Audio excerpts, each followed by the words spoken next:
অনেক দিন আগের কথা। এক ঘন জঙ্গলে একটা বিশাল পুরনো গাছ ছিল। সেই গাছে অনেক পাখি থাকতো।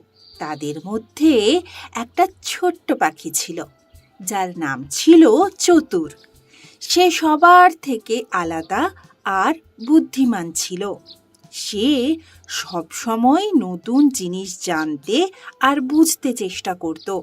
প্রতিদিন সকালে চতুর পাখি বহু দূরে উড়ে উড়ে যেত, আর যা কিছু নতুন দেখত তা ফিরে এসে গাছের বাকি পাখিদের জানাতো। একদিন সে দেখল দূরে একটা নদীর কাছে মানুষেরা চাষবাস করছে। তারা বীজ রোপণ করলো, আর কিছুদিন পরেই তা থেকে গাছ উঠতে শুরু করলো।